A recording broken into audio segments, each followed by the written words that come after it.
ان سے محبت کرتے ہیں. ہم صحابہ کرام سے محبت کیوں کرتے ہیں؟ اس لیے کہ وہ حضور کے صحابہ. ہم اہل بیت اطہار سے محبت کیوں کرتے ہیں؟ اس لیے کہ وہ حضور کے گھر والے ہیں، حضور کے اقربا ہیں. اور قرآن بھی مطالبہ کرتا ہے لا اسألکم علیہ اجرا الا المودۃ فی القربى.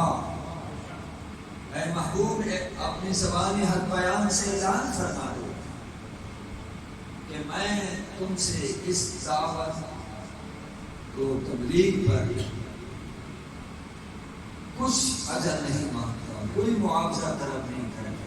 الا المودۃ فی القربى، مگر قربا کی مودت، ایسی محبت کہ جس کے بغیر رہا نہ.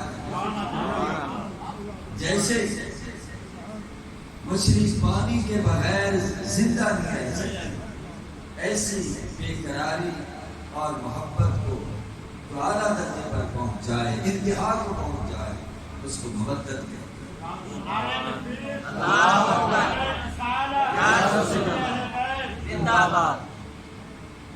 دیکھیے اللہ پاک نے اہل بیت اطہار کی طہارت کو کس طرح بیان کیا. کسی کی پاکیزگی کو کوئی استاد بیان کرتا ہے، یہ میرا شاگرد بڑا پاکیزہ دل ہے، پاکیزہ فکر و نظر رکھتا ہے، یا اپنے دل کو گندا نہیں ہونے دیتا، آلودہ نہیں ہونے دیتا.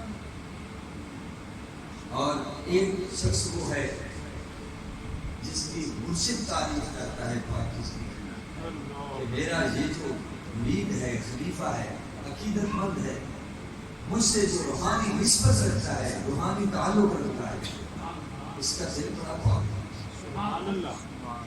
یہ پاک نگاہیں رکھتا ہے،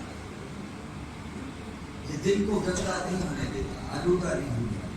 بڑی بات ہے جس کی طہارت کا ذکر، پاکیزگی کا ذکر پیر و مرشد ہے. اور کتنا وہ قابل رشک انسان ہے جس کی طہارت کو مولا علی بیان کریں. کتنا وہ قابل تحسین ہے وہ شخص جس کی طہارت کو اللہ کا نبی بیان کرے. بتائیے پھر اس پورے گھرانے کی طہارت کا اندازہ کون لگا سکتا ہے کہ جس کی ظاہری اور باطنی طہارت کو خود رب جلی بیان کرے. انما یرید اللہ لیذھب عنکم الرجس اہل البیت ویطہرکم تطہیرا. اللہ کو یہی چاہتا ہے اے نبی کے گھر والوں، انما کلمہ حسن ہے، انما یرید اللہ لیذھب عنکم الرجس. اللہ تو یہی چاہتا ہے کہ اے نبی کے گھر والوں، تم سے ہر رجس، ہر پلیتی کو، ہر ناپاکی کو، خواہ وہ ظاہری ہے یا باطنی، نظر آتی ہے یا نہیں آتی، ہر طرح کی ناپاکی کو، پلیتی کو، رجس کو دور فرما دے اور آپ کو صاف ستھرا رکھے. وَيُطَّهِرَكُمْ تَطْهِيرًا، اور خوب صاف ستھرا رکھے. پتا چلا جب اللہ نے ان کو صاف ستھرا پاکیزہ بنا دیا، اب کوئی گندگی رجس کے معنی ظاہری پلیتی کے لیے آتی، شیطان کے لیے آتی. پتا چلا نہ تو شیطان ان کے قریب آ سکتا ہے، نہ کوئی ظاہری باطنی آلودگی آ سکتی. ان کا ظاہر بھی پاک، ان کا باطن بھی پاک. محترم حاضرین، ان کی عظمتوں کا انسان کیا بیان کر سکتا ہے جن کی عظمتوں کو، رفعتوں کو، طہارتوں کو، نفاست کو، جن کی عظمتوں کو قرآن بیان کرے، جن کی عظمتوں کے خطبے قرآن بیان کرے. اور میں کیسے اس گھرانے کی اور پھر سبحان اللہ حسنین کریمین کی عظمت کو کیسے بیان کر سکتا ہوں، جن کے لیے نبی منبر چھوڑ دیں اور خطبہ موقوف کر دیں۔ دیکھیے میرے آقا دو عالم صلی اللہ علیہ وسلم جمعہ کے دن خطبہ دے رہے ہیں، صحابہ کرام خطبہ سننے میں محو ہیں، گویا کہ یہ ان پر کیفیت تاری ہے اور سراپا ادب ہو کر بیٹھے ہوئے ہیں، کانہم علی رؤوسہم طیر، ان کے سروں پر پرندے ہیں، کہیں تھوڑی سی حرکت کی تو اڑ جائیں گے۔ کمال ادب سے حضور صلی اللہ علیہ وسلم کا خطبہ سن رہے ہیں، سبحان اللہ۔ اور اتنے میں شہزادے چھوٹی چھوٹی عمریں، ننھی ننھی سبحان اللہ شخصیتیں، پاکیزہ پاکیزہ شخصیتیں ہیں، سبحان اللہ گلشن نبی کے پھول مہکتے ہوئے آ رہے ہیں، چھوٹی چھوٹی عمریں ہیں، گرتے پڑھتے آ رہے ہیں، چھوٹا گرتا ہے تو بڑا سہارا دیتا ہے، اللہ اکبر، بڑا گرتا ہے تو چھوٹا، یہ ہے محبت بچپن کی۔ حضور سید عالم صلی اللہ علیہ وآلہ وسلم اس منظر کو دیکھ رہے ہیں، چھوٹے بچے ہیں، گرتے پڑھتے آ رہے ہیں، رحمت عالم صلی اللہ علیہ وسلم چاہتے فرماتے اے علی جاؤ اپنے شہزادوں کو سنبھالو، اٹھا کر لے آؤ۔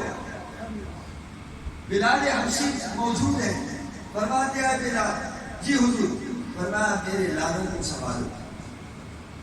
سلمان فارسی بیٹھے ہوئے ہیں، کسی کو حکم نہیں دیتے، خود منبر چھوڑتے ہیں، خطبہ موقوف کرتے ہیں، اور صحابہ کرام حیران ہوتے ہیں، دیکھتے ہیں کہ حضور منبر چھوڑ کر خطبہ موقوف کر کے بڑھتے چلے جا رہے ہیں، پلٹ کر دیکھتے ہیں تو سبحان اللہ دونوں شہزادوں کو اٹھا کر سینے سے لگا، سبحان اللہ، اور پھر منبر پہ جلوہ گر ہوتے ہیں، ایک کو ادھر بٹھاتے ہیں کوئی ادھر، اور فرماتے ہیں صدق اللہ انما اموالکم واولادکم فتنہ، میرے رب نے سب فرمایا کہ بے شک تمہارے مال اور تمہاری اولاد آزمائش ہے۔ میں خطبہ دے رہا ہوں، منبر پہ جلوہ گر، علم و حکمت کی باتیں ہو رہی، تعلیمات و ہدایات کا سلسلہ جاری ہے۔ جب نمازوں پہ نظر پڑی کہ گرتے پڑتے آ رہے ہیں تو رہا نہ گیا، سبحان اللہ، محبت ہو تو ایسی ہو، پیار ہو تو ایسا ہو۔ تو حضور صلی اللہ علیہ وسلم دراصل تربیت بھی فرما رہے ہیں کہ دیکھیے اے پیارے حسین، آج ہم نے تمہارے لیے منبر کو چھوڑا ہے، ایک وقت آئے گا، یزیدی دور ہوگا، جبکہ منبر خطرے میں ہوں گے، مسجدوں کی اذانیں خطرہ میں ہوں گی۔ اے پیارے حسین، خیال کرنا، منبر کا بھی تحفظ کرنا ہے، دین کا بھی تحفظ کرنا ہے۔ تو پھر آپ نے تحفظ کر کے دکھایا ہے یا نہیں؟ دوستو حضور نے منبر چھوڑا اور انہوں نے دین بچانے کے لیے، شریعت اسلامیہ کو بچانے کے لیے نہ صرف منبر نبوی چھوڑا، نہ صرف مصلی امامت چھوڑا مسجد نبوی کا، نہ صرف نانا کا روضہ چھوڑا، گھر بار چھوڑا۔ دیکھیے دوستو ذرا غور کریں، تفصیل سے چراغرج میں بیان کریں گے۔ دوستو کوئی عمرہ پر جائے، حج پر جائے، ایک مہینہ رہے، جب روضہ رسول سے مدینہ منورہ سے جناب والا روانگی کا وقت آتا ہے، واپسی کا وقت آتا ہے، تو بڑی رکت امیز کیفیت داری ہوتی ہے، رکت امیز مناظر دیکھنے میں آتی ہیں، آنکھوں میں آنسو چھلک پڑتے ہیں۔ جو ایک بار رہا ہو اس کے لیے مدینہ چھوڑنا آسان نہیں ہے. تو بتائیے جو مدینے میں پیدا ہوا ہو, جو مدینہ کی گلی کوچوں میں کھیلا ہو, جس کی جوانی گزری ہو اور جو 55 سال کی عمر کو پہنچا ہو, دوستو بتائیے اس نے مدینہ کیسے چھوڑا ہو؟ اندازہ کر سکتے ہیں. روضہ رسول پر آخری جب سلام پیش کیا ہوگا اور پتا ہے کہ واپسی ناممکن ہے, اماں کی قبر پر حاضر ہو کر آخری سلام پیش کیا ہوگا, اس وقت کیا کیفیت ہے؟ حضرات محترم, میں نے آج آپ کی سیرت اخلاق پر تھوڑی سی گفتگو کرنی ہے. دیجیے تھوڑا سا آپ کا حسین تذکرہ کر لیتے ہیں. جن کے متعلق حضور نے فرمایا الحسین منی وانا من الحسین, حسین مجھ سے ہیں اور میں حسین سے. اللہ, یہ تو سمجھ میں آتا ہے کہ حسین حضور سے ہیں, بیٹی کے بیٹے ہیں, اور میں حضور سے ہوں. دوستو بات یہ ہے, ایک ہوتی ہے مادی جہاد, ایک ہوتی ہے روحانی جہاد. روحانی جہاد کیا مطلب ہے کہ مادی جہاد سے, جسمانی جہاد سے, ظاہری جہاد سے تو یقیناً حضرت امام حسین حضور علیہ السلام کی بیٹے کے بیٹے ہیں, لیکن حسین سے میں ہوں کیا مطلب؟ یہ ہے روحانی جہاد. مطلب یہ ہے کہ میرے کمالات کا ظہور اور میرے کمالات کو دیکھنا ہو تو میرے حسین سے.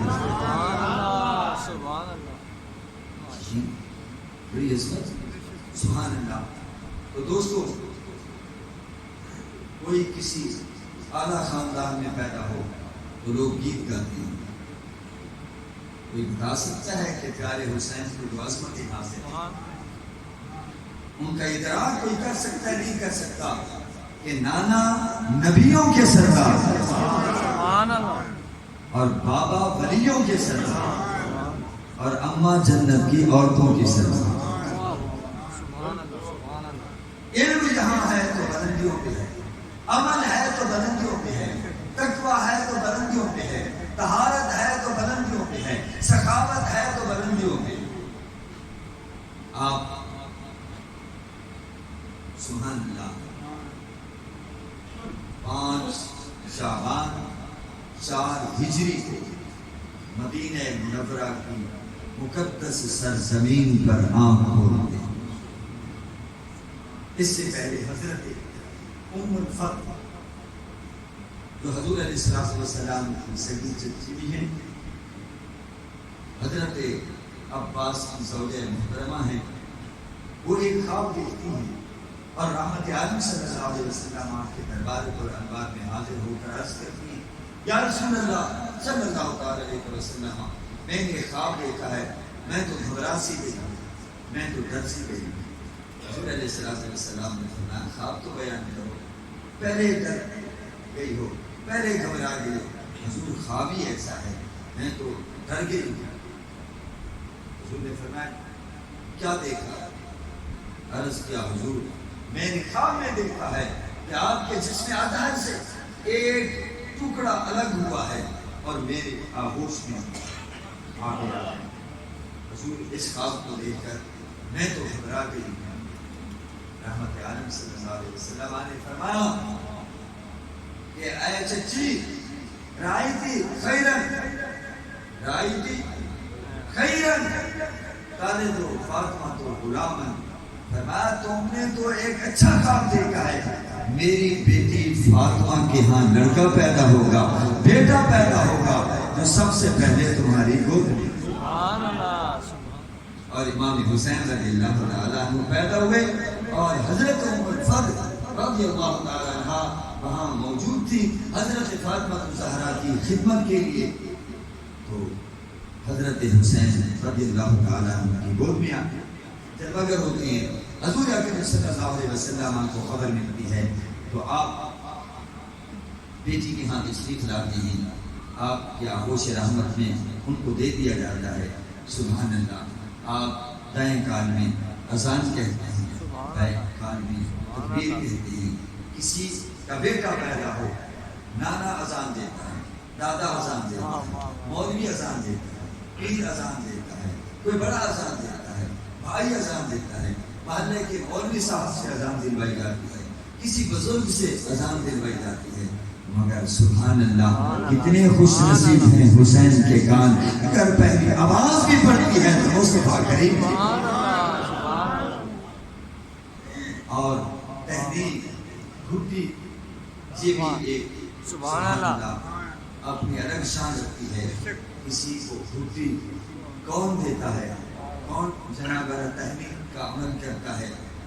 بھائی نانا اچھا ہے، دادا اچھا ہے، سبحان اللہ کسی بزرگ سے جناب تحریک کا عمل کروایا جاتا ہے.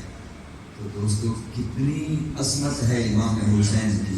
حضور اپنا سبحان اللہ نکال کر ان کو گھٹی کے طور پر دیتے ہیں، اور وہ لعاب دہن، وہ مبارک دھوپ اگر کڑوے کنویں میں پڑے تو شیریں ہو جائے، ٹوٹی ہوئی پنڈلی پر لگے تو ایسی جو جائے کہ کبھی ٹوٹی نہیں، اور نکلی ہوئی آنکھ پر لگے تو ایسے لگتا ہے کبھی پھوٹی نہیں. حضرات محترم، حضور نبی کریم صلی اللہ علیہ وسلم نے پوچھا اے پیارے علی کی حضور میں کیا نام رکھا ہے؟ ماں سمجھتا ہے اپنے اس بیٹے کا کیا نام رکھا؟ عرض کیا سمجھے تو حرب. حضور میں نے حرب فرمایا نہیں، اس کا نام حرب نہیں ہے، اس کا نام حسین ہے. اور ساتویں دن عقیقہ کیا گیا، اور حکم ہے ساتویں دن بال اتارے جائیں اور عقیقہ کیا جائے. اور سبحان اللہ ایسی تربیت ہو رہی ہے کہ کبھی نانا کی گود میں تربیت ہو رہی ہے، کبھی ولایت کی گود میں تربیت ہو رہی ہے، کبھی سبحان اللہ سیدۃ النساء اہل الجنہ کی گود میں تربیت. جو بھی عظیم بنا پیچھے عظیم ہاتھ، جو بھی بلندوں پر پہنچا پیچھے عظیم ماں نظر آتی ہے، دکھائی دیتی ہے. اگر پیارے حسین نے سر کٹا کر نیزے کی نوک پہ سر چڑھا ہوا ہے، قرآن سنایا ہے، دھڑ کہیں اور سر کہیں، نیزے کی نوک پہ قرآن کی تلاوت کی ہے، تو پیچھے کیا ہے؟ مان لیتے ہیں. لوگ کہتے ہیں جناب حسین کا خون ہی رنگین تھا، ہم کہتے ہیں اس میں کوئی شک نہیں، خون بھی رنگین تھا، پیچھے ماں کا دودھ بھی حسین تھا. جب مائیں عظیم ہوتی ہیں تو پھر جن کی تربیت کی جاتی ہے تو کوئی شیخ عبد القادر جیلانی بنتا ہے، کوئی جنید بغدادی بنتا ہے، کوئی فرید الدین مسعود گنج شکر بنتا ہے، کوئی بایزید بستامی بنتا ہے، اور کوئی اویس کرنی بنتا ہے، تو پھر سبحان اللہ تو کوئی حسین بنتا ہے. حضرات محترم دیکھیے سیرت و اخلاق کی طرف آتے ہیں. آپ کی سیرت کے مختلف پہلو ہیں. حضور نے ایسی تربیت کر دی تھی، سخاوت ہے تو اعلیٰ ہے. جیسا کہ محدثین نے لکھا ہے، مورخین نے لکھا ہے، علامہ عبد الرحمن جامی شواہد النبوت میں اور دیگر مورخین نے، سیرت نگاروں نے بھی اس کو لکھا ہے. ایک مرتبہ حضرت خاتون جنت حضرت فاطمہ الزہرا رضی اللہ تعالی عنہا اپنے دونوں شہزادوں کو لے کر، دونوں بیٹوں کو لے کر حضور کی خدمت میں حاضر ہوئی. عرض کیا ابا حضور یہ میرے بیٹے ہیں، یہ آپ کے بیٹے ہیں، یہ دونوں آپ کے بیٹے حاضر ہیں، میں چاہتی ہوں ان دونوں کو کچھ عطا کریں. ان دونوں کو، ارے بھائی مال نہیں مانگ رہی، دنیا نہیں مانگ رہی تھی، دنیا نہیں مانگ رہی تھی، وہ چاہ رہی تھی کہ روحانی اور باطنی کمالات عطا کریں. سبحان اللہ. تو حضور صلی اللہ تعالی علیہ وسلم نے دونوں شہزادوں کو اپنے گود میں لیا اور سبحان اللہ کہا دیکھو یہ میرا حسن ہے، یہ میرا بیٹا حسن ہے، سبحان اللہ میں نے اس کو اپنی ہیبت عطا کی، میں نے اپنی سرداری عطا کی، میں نے سروری عطا کی اور علم عطا کیا، اور یہ میرا بیٹا حسین ہے، میں نے اس کو اپنی جرت عطا کی، یعنی جرت کا مظہر بنایا ہے، اور میں نے اس کو جود عطا کیا یعنی سخاوت عطا کی۔ تو دیکھیے جس طرح حضور نے سینے سے لگا کر ان کو جرت، ہمت، ہیبت، سخاوت اور روحانی کمالات عطا کیے، وقت نے ثابت کیا کہ سبحان اللہ جرت بھی دکھائی دیتی ہے، ہمت بھی دکھائی دیتی ہے، علم بھی دکھائی دیتا ہے، اور سبحان اللہ میرے محترم بزرگوں سخاوت کا کیا کہنا، اس گھرانے کی سخاوت تو مشہور ہے، کپڑے کی سخاوت کرنا آسان ہے، مال کی سخاوت کرنا آسان ہے، درہم و دینار کی سخاوت کرنا آسان ہے کہ آپ کے پاس کوئی آیا ہے اس نے درہم و دینار مانگے آپ نے دے دیے، یہ بھی جناب والا تو مشکل نہیں ہے، لیکن پیارے حسن اور حسین تو ایسے سبحان اللہ ایسے سچ ہیں کہ انہوں نے دین کو ضرورت پڑی سبحان اللہ مال کی تو مال بھی خرچ کیا، لال کی ضرورت پڑی تو لال بھی پیش کر دیے، جان کی ضرورت پڑی تو آپ نے جان بھی قربان کر، اس سے بڑھ کر کون سخاوت کر سکتا ہے؟ محترم حاضرین سبحان اللہ کیسے سکتے تھے؟ میں ایک دو باتیں تھی وقت کہ دامن بھی اتنی گنجائش نہیں ہے کہ میں جو بیان کرنا چاہتا تھا وہ سارا بیان کر سکوں۔ گھر کے دوستوں بھائیوں کے اندر کیا مثالی محبت تھی، کیا مثالی محبت تھی۔ حضرت امام حسین کوشش کرتے تھے کہ کسی بات میں بھائی کے ساتھ برابری نہ ہو جائے، آگے نکلنا تو دور برابری نہ ہو جائے۔ میں آج دو روایتیں پیش کروں گا۔ حضرات محترم اللہ اکبر اللہ اکبر، سیرت نگاروں نے لکھا ہے، ابن عساکر نے لکھا ہے، تاریخ دمشق کے اندر یہ موجود ہے کہ ایک سائل آتا ہے، ایک منگتا آتا ہے، ایک حاجت مند آتا ہے حضرت امام حسن رضی اللہ تعالی عنہ کے پاس، اپنے حاجت کا اظہار کرتا ہے۔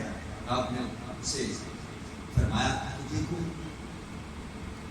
سوال نہیں کرنا چاہیے، سوال صرف اسے کرنا چاہیے جو انتہائی مجبور ہو یا مقروض ہو یا داوان کی ادائیگی ہو، تو اس حال میں ہاتھ پھیلانا چاہیے۔ یہی نانا کی تعلیم ہے۔ اس نے کہا حضور میں اسی مسئلے کا شکار ہوں، انتہائی مجبور ہو کر آپ کے دروازے پہ آیا،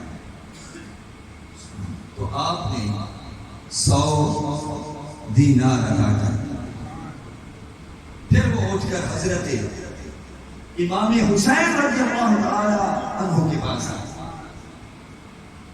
اور ان سے بھی آپ کی حاجت کا اظہار کرتا ہے۔ آپ بھی وہی تربیت کرنا کہ دیکھیے سوال وہی کر سکتا ہے جو انتہائی مجبور، مقروض ہو اور کسی تاوان میں الجھایا گیا۔ اس نے کہا حضور میں اسی طرح کی حالت و کیفیت سے مجبور ہو کر آیا ہوں، میں اسی کیفیت سے دو چار ہوں۔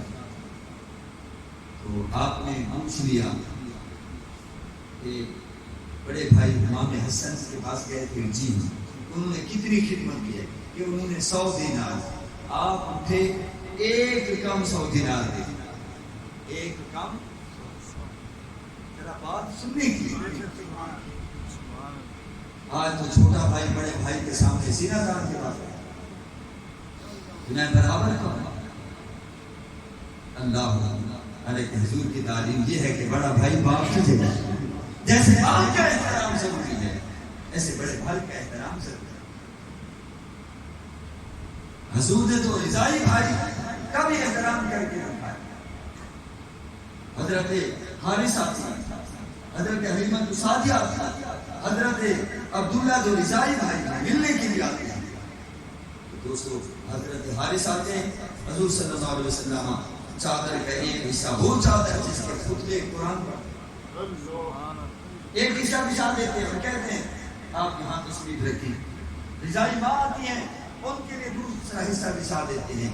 اور بھائی اونٹنی باندھ رہے تھے, جب رضائی بھائی حضرت عبداللہ آتے ہیں حضور علیہ السلام فقام لہو رسول اللہ صلی اللہ علیہ وسلم, حضور رضائی بھائی کے لیے کھڑے ہو جائیں.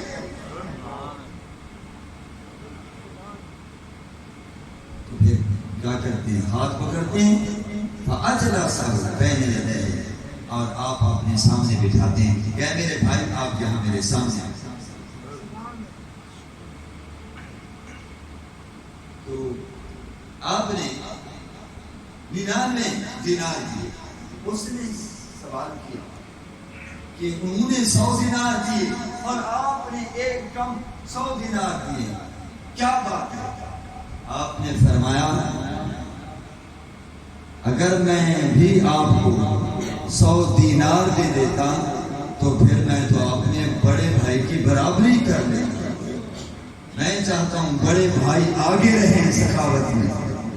اللہ. اور پھر وہ اٹھا حضرت عبداللہ ابن عمر کے پاس سوال کیا, انہوں نے 7 دینار دے دیے. وہ سائل کہنے لگا میں امام حسن کے پاس گیا ہوں, انہوں نے 100 دینار عطا فرمائے. امام حسین کے پاس آیا ہوں, انہوں نے ایک کم 100 دینار عطا فرمائے اور آپ نے 7 دینار.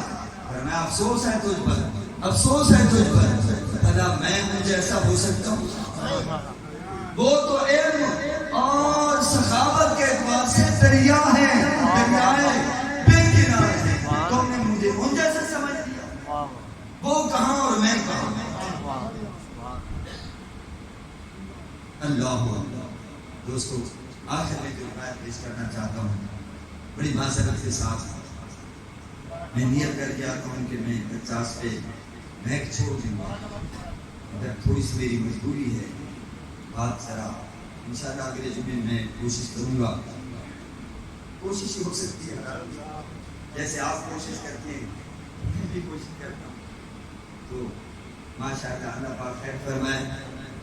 تو دوستو جو میں بات کرنے لگا ہوں ذرا آپ لوگوں پر غور کرنا کہ ہم کیسے بھائی ہیں اور وہ کیسے بھائی ہیں.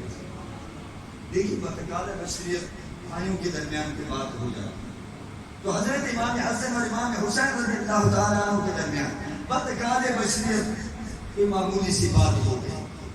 لیکن یہ شخصیات ہمارے لیے آئیڈیل ہیں. ہم ان کی حالات زندگی پڑھ کر اپنے اعمال کا قبلہ درست کر سکتے ہیں, اپنی اصلاح کر سکتے ہیں اور ہم اچھی جناب عادت اپنا سکتے ہیں. یہی وہ لوگ سے کسی ہیں کہ جن کو سامنے رکھ کے ہم زندگی گزاریں تو یہاں بھی کامیاب اور آخرت میں بھی کامیاب. تو حضرت ابو ہریرہ رضی اللہ تعالیٰ عنہ کو پتہ چلتا ہے تو حضرت امام حسین رضی اللہ تعالیٰ عنہ کے پاس آتے ہیں, کہتے ہیں کہ دیکھیے آپ تو نبی کے نواسے, یہ کیا ایک دوسرے سے تھوڑا سا اختلاف کیا ہوا ہے, آپ تو بیٹھ گئے, ابھی 3 دن بھی نہیں گزرے. حضور فرماتے ہیں کسی مسلمان بھائی کی بھی صرف نہیں ہے, وہ اپنے بھائی کو 3 دن سے زیادہ چھوڑے رکھے, ابھی 3 دن بھی نہیں گزرے تھے, کوئی اتنی بڑی بات بھی نہ تھی. تو حضرت ابو ہریرہ کہنے لگے یہ کیا آپ چھوٹے ہیں, لہٰذا آپ ایسا کریں, آپ چلیں, آپ بس پہنچیں گے, وہ بڑے بھائی آپ کو سینے سے لگا لیں گے, کوئی بڑی بات تو ہے نہیں, صرف آپ چل پڑیں. حضرت نے فرمایا کہ دیکھیے میں چل پڑتا, اگر میں نے اپنے نانا جان کا یہ فرمان نہ سنا ہوتا السابق الی الجنہ, اگر 2 بھائیوں کے درمیان تھوڑی سی کوئی بات ہو جائے, تھوڑی سی معمولی سی رنجش ہو بھی جائے, جو پہل کرے گا وہ جنت میں بھی پہلے آئے گا. یہ بات سننے کی, سبحان اللہ سبحان اللہ, جو پہل کرے گا وہ جنت میں بھی. میرے خیال میں جو عقل مند ہے میری بات کو سمجھ فرمایا میں جانے کے لیے تیار ہوں, کوئی تمہارے درمیان کوئی بہت بڑی بات نہیں ہوئی، تو بات صرف اتنی ہے، نانا جان کا فرمان ہے کہ اگر دو بھائیوں کے درمیان کوئی بات ہو گئی ہے، جو پہل کرے گا، جو سبقت کرے گا، سبحان اللہ، وہ جنت میں بھی پہلے جائے گا۔ میں اگر پہل کرتا ہوں تو میں تو قیامت کے دن جنت میں پہلے جاؤں گا۔ میں نہیں چاہتا کہ بڑا بھائی ابھی کھڑا ہو اور چھوٹا بھائی جنت میں پہلے جا رہا ہو۔ میں نہیں چاہتا ہوں کہ میرے بڑے بھائی ہیں جیسے دنیا میں پہلے آئے ہیں، میں چاہتا ہوں جنت میں بھی پہلے جائیں، تو آگے آگے ہوں، حسین پیچھے پیچھے۔ محبت ہو تو ایسی ہو بھائی، ہم تو چھوٹی چھوٹی باتوں پر جو وقت ہوتا ہے تو اس پر مزید تبصرہ بھی کرتا، انشاءاللہ اگلے جمعے بھی فضائل بھی بیان ہوں گے اور تذکرہ شہادت، اسباب شہادت بیان ہوں گے۔ ہم اس رنگ کی جو شہادت بیان نہیں کرتے، وہ جو رنگ لگاتے ہیں، مثالیں لگاتے ہیں، ہمارے پاس اصل چیزیں موجود ہیں، الحمدللہ ہم وہی بات کرتے ہیں جو صحیح ہے۔ میرے استاد گرامی غزالی زمان سے پوچھا گیا کہ آپ شہادت کے واقعات جیسے یہ ذاکر بیان کرتے ہیں، عام خطیب بیان کرتے ہیں، آپ نہیں کرتے ہو، آپ فلسفہ شہادت، مقاصد شہادت یا فضائل بیان کرتے ہو۔ آپ نے فرمایا مسکراتے ہوئے کہ جب یہ واقعہ ہوا تھا میں ساتھ نہیں تھا، جب یہ واقعہ پیش آیا تھا میں ساتھ نہیں تھا، جو حقائق ہیں وہ ہم بیان کریں گے، باقی رونے رلانے ان کو صرف مسرور پیش کرنا ہے۔ ارے ان کی عظمت یہ ہے کہ وہ امتحان کے صابر ہیں، اگر ظلم کی امتحان تھی تو صبر کے لیے تھے۔ ویسے بھی اس دفعہ جو رسالہ آیا ہے، اگر آپ پسند کریں، پیسے کمانے کا ذریعہ نہیں ہے، کسی کے ذہن میں تو یہ بات لکھا، یہ دعوت و تبلیغ کا سلسلہ، دل کرے تو میں منگوا لیتا ہوں، آپ لیتے ہیں، محبت ہو تو لیتے ہیں، کون لیتا ہے؟ اس میں یہ سارے فضائل، یہ جو میں باتیں کر رہا تھا اس میں موجود ہے۔ اور میرا ایک اداریہ ہے جو میں نے بڑے سے بات لکھا ہے، کربلا اور دو کردار، اس کو تو ضرور پڑھنا چاہیے۔ ویسے حضور غزالی زمان کا بھی مضمون، میں یہ بھی کہتا ہوں یہاں پہ محبت والے بیٹھے ہیں کہ دو چار محبت والے کھڑے ہو جائیں، بھائی ماشاءاللہ تو 100 لے کر تقسیم کر دیں، وہ کر دیں گے، لیکن میں بھی چاہتا ہوں آج جو لے کے جائے گھر میں 50 روپے کا ہدیہ ہوتا ہے، 40 روپے میں پڑتا ہے، پھر یہ سارے اخراجات ہوتے ہیں، آفس وغیرہ کے، اور دودھ مٹی بھوک لگتی ہے، لیکن ہم رکے نہیں، یہ قافلہ رکا نہیں۔ اللہ میرے ان دوستوں کو سلامت رکھے جو ہر طرح سے مدرسہ ہو، رسالہ ہو، کتاب ہو، تعاون کرتے ہیں، اللہ تعالیٰ جزائے خیر عطا فرمائے۔ آپ کو ماشاءاللہ میں کہہ دیتا ہوں، اگر کوئی بچہ چلا جائے تو یہاں ایک دو بچے بیٹھے ہوں تو زبانوں سے جا کر کہتے ہیں کہ جو رسالے پڑے ہوئے ہیں وہ اٹھا دیں، جو نئے رسالے، بڑی مہربانی ہوگی۔ اگر آ جائیں گے تو لیتے جانا، ورنہ ماشاءاللہ یہ تو پاکستان تک پہنچ جاتی ہیں۔ اور میں ان لوگوں کا شکر ادا کرتا ہوں جو تعاون کرتے ہیں۔ ہم مدارس میں بھی، مدارس میں طلباء اور علماء پڑھتے ہیں، اور آج جمعوں میں وہ تیاری کر کے ان چیزوں کو بیان کر رہے ہیں۔ اللہ ہم کو جزائے خیر، بڑی مہربانی، شکریہ۔